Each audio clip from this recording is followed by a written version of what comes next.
Hello, dear aspirants. I'm Akriti Kanchi, your mentor from Prepise. And belated happy Holi to all of you. There was no video since last 3 days because of the Holi festivities, right? But there were not any considerable news also, which I've checked, right, of the last 3 days. So let's start with the 17th March, the Monday newspaper. And let's start with the front page. It is covering both prelims and mains related information important for this year prelims and mains also, and next year 2026 also. Let's start with today's newspaper from the front page. Our honorable PM has given interview, in a podcast. This comes under GS paper 2, India and its neighborhood relations, where he has talked about several things, right? So his some quotes you can use in answers, right? Like since the 24th century, some 21st century is Asia century. We want India and China to compete in a healthy and natural way. Competition is not a bad thing, but it should never turn into conflict. But this can be used as a conclusion in your GS paper 2 answers. Differences are natural. When two neighboring countries exist, occasional disagreements are bound to happen. But our effort is to ensure that these differences does not convert into disputes, right? So these statements can be used in any GS, neighborhood relations kind of answer in conclusion or in intro. Let's move to the next article. Now this photo is very important. Okay, so recently I was having a group session with all of my students, and they had problem like prelims are coming closer and they're trying to remember the name of species, but they have problem in remembering the name of species, how it looks.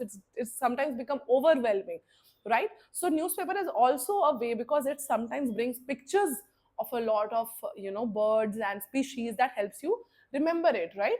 So an Indian long-billed vulture, that day you were talking about red-headed vulture, that students did not remember, right? So India's only vulture sanctuary. So another information: India has only one vulture sanctuary, which is Rama Devara Betta near Bangalore. Rama Devara Betta, right? So it's a fourth consecutive year of successful breeding at the sanctuary, a sign of hope for the endangered species vulture. So vultures population was reduced because of a they were eating from carcasses of cow, and that medicines reduce the population. This question has come in 2014, diclofenac, right? So vulture is important for UPSC prelims. Let's move to the next article. Now a new government has come in Delhi, and they are doing some great things for pollution, so we should know. CM launches campaign against congestion dust on city roads. So they are targeting on the main issue, which is transport, city roads, vehicles, right? So this comes under our syllabus of GS paper 3, environment pollution. The CM has asked officials to identify causes of traffic jams at key stretches, given the task of desilting drains. Since monsoons are coming, rains will come and it will flood and it will lead to a lot of traffic congestion and thereby more pollution, right? Ahead of the monsoon, to the flood and irrigation department, and feedback about the quality of work will be sought. So campaign to control air pollution, making city roads dust free, planting trees along the road dividers, which is called the green belt, that will absorb the dust, and reducing traffic congestion. With the development of green belts along roads, dust control with modern techniques, and strengthen public transport. These things they're trying to do. They've also ordered an intensive pollution check to ensure that all vehicles are meeting the pollution norms, right? So ensuring cleanliness of ring road, mechanized sweeping, using sprinkler, constant throwing of water, moisture to prevent dust accumulation, reducing traffic snarls at 250 key, congestion, and real-time monitoring of public buses. So these are some initiatives that the new government has taken, which is very, very appreciable. Let's move to the next page. Yeah, we come to the editorial. Now this is kind of a micro point for our mains related answer. The challenge of a public health education in India, right? So public health education, how much it is imparted in India and what is the quality of it, it can be one of the issues of overall health sector in India. So the decision by United States to withdraw from WHO, reducing funds or reducing the scale of United States Agency for International Development, has sent shock waves to developing and low, underdeveloped world, right? So essential healthcare services for low and middle income countries can be affected, right? Here he is talking about public health. So there's education, specific education for it, that is Masters of Public Health, right?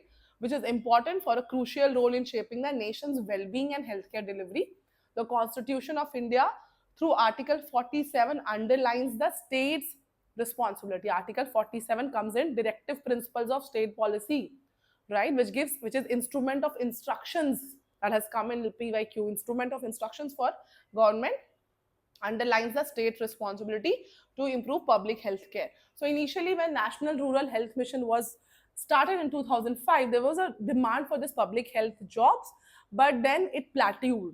The demand reduced, the demand decreased, and so so such kind of education has taken a toll, and there's lack of standardized training, insufficient practical learning, faculty shortages, and real world. They are not prepared for the real world. So these are certain issues they are facing, right? And they are not even regulated by National Medical Commission or UGC.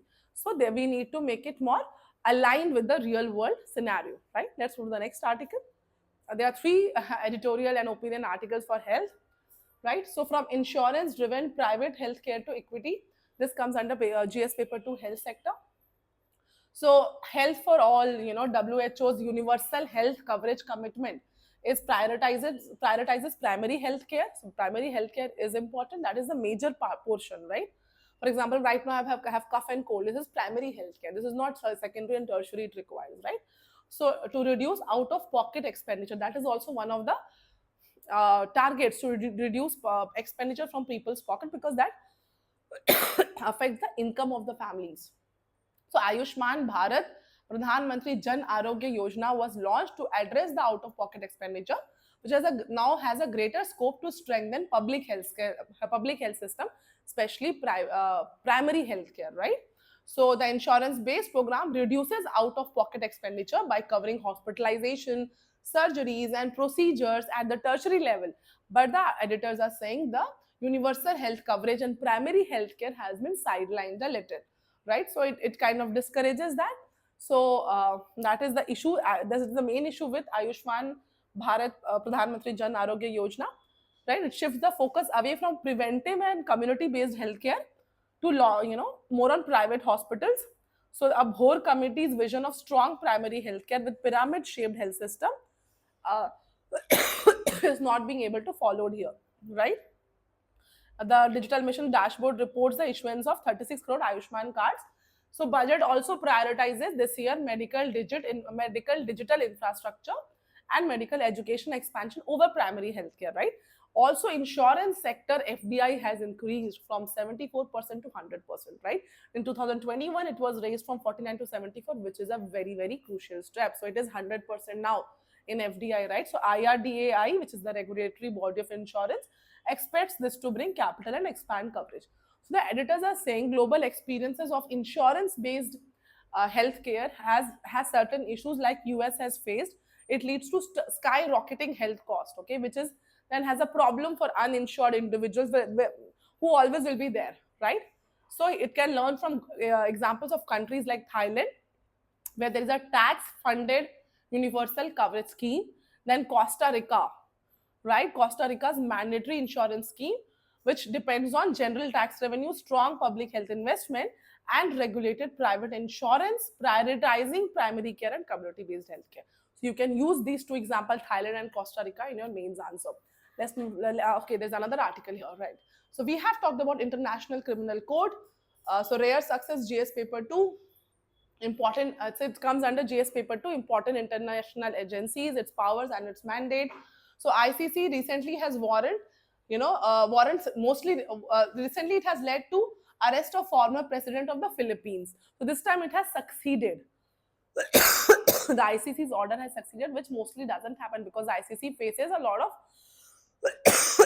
enforcement issues, right? So what is ICC? It is International Criminal Court, which was formed as a permanent tribunal to deal with war crimes by the 1998 Rome Statute. Okay, India has not ratified it. China has not ratified it. US has not ratified it. Okay, so it also faces sanctions from USA several times when the ICC's officials are investigating any war crimes against US people. So US poses sanctions against it, which is not very good, right? So ICC was created by Rome Statute in response to need to have permanent court instead of ad hoc tribunals for war crimes and crimes against humanity. it has no power of enforcement, and is dependent on the national interest of big power, right? So these are certain issues they are facing. Some states have also expressed an inability to execute arrest warrants, right, against different countries. So these are certain issues of ICC. Let's move to the next article. So tackling the problem of nutrition. So this comes under GS paper 2, health sector, poverty, hunger. So Saksham Anganwadi and Poshan 2.2 are schemes for, nutrition issues of India. But the editor is saying it is most of the nutrition schemes are targeting pregnant and lactating pregnant women, lactating women, and children. Right, so the writer is saying that we need to move beyond that also. They are very important, but we need to cover other areas of people like middle class, like elderlies, and almost everyone. Right, so nutrition is not just about food insecurity, right? It is about malnutrition among women, children, diabetes, hypertension, lifestyle induced non-communicable diseases also come in that, right? So world's highest share of malnourished children and anemic women are in India. So National Family Health Survey, you can always quote, 36% of children under 5 are stunted. 57% of women in the age of 15 to 47 are anemic in India. That is the worst thing that can happen. Anemic women cannot give birth to children who are very healthy, right? So the entire human resource of the country, or future of the country is at stake, right? So these are certain, and also 24% women and 23% men in India are overweight. 1/4 of India's population is overweight, which are the problems that needs to be addressed with comprehensive agenda, right? And what is the weight will be the health and wellness centers. So health and wellness centers are doing good in rural areas, but not so much in the urban areas. So that is what it is saying. They need to provide nutritional advice to pregnant women and others, and it needs to be implemented properly, engaging with local elites and linking nutrition practices with local cuisines, okay, so that people can implement it properly. Let's move to the next article. So Starlink. So Elon Musk's Starlink is being talked about. What is Elon Musk Starlink all about? This comes under GS paper 3, infrastructure. Internet is important. So Bharti Airtel and Reliance Jio have signed distribution pacts with SpaceX Corp Starlink service to bring satellite. One second. To bring satellite internet access to India. So what is Starlink? It's a low Earth orbit constellation, low Earth, of over 7,000 satellites, okay, that provide internet access to users with ground terminals, which is Elon Musk owned SpaceX is already selling in around 40 countries. It's already selling, right? The service offers speeds of around 100 megabits per second, comparable with many home broadband connections. However, the latency is higher than wired broadband connections in offices and homes, right? So satellites will have ground stations. It will work with ground stations on Earth, physically connected to the internet like other networks are working, right? So Starlink is not very good for India for urban areas where 5G is already very good. Will be more beneficial in India for rural areas where internet has not penetrated even now, right? That's the major point. The cost of the Starlink is also expected to be high. One is the user terminal cost, and other is the higher price plan for users on the move, right? So these will be issues with the Starlinks. It has faced several regulatory hurdles, the sharpest among them being the Indian government's heavy scrutiny of internet services in general, right? It also needs to obtain SpaceX needs to obtain a global mobile personal communications by satellite authorization, GMPCS authorization under the Telecommunication Act 2023. These statements can come in your prelims question and you have to know whether it is right or not. Finally, Starlink also needs to be allotted wireless spectrum through which it can offer its services. But till now, they are not ready to auction this spectrum, as they are narrow beams that can be shared with other providers, right? So now Reliance and all are requesting government to auction these schemes, and it will be global first that has happened in the world. So these are certain issues with the Starlink. Let's go to the next article. And there is interesting, interesting, but also very important from UPSC point of view, an article on language. In a 2014 judgment, Supreme Court had favored linguistic secularism. Now this you can use. Now there's a lot of language issues going on between Tamil Nadu CM and India's, cabinet education minister. right? So this comes under GS paper 2, India's constitution, significant provisions related to languages. So Supreme Court has the debate over the language formula in the national education policy is going on. Supreme Court had favored linguistic secularism or the acceptance of the legitimate aspirations of the speakers of different languages in India in a 2014 judgment. Okay, so the court in UP Hindi Sahitya Sammelan versus State of UP had observed that mode of development or evolution of both law and language in the country was organic, right? So Indian language laws should not be rigid but accommodative, the object being to secure linguistic secularism. In the Constituent Assembly debates of 1949, the question of Hindi as a national language was going on.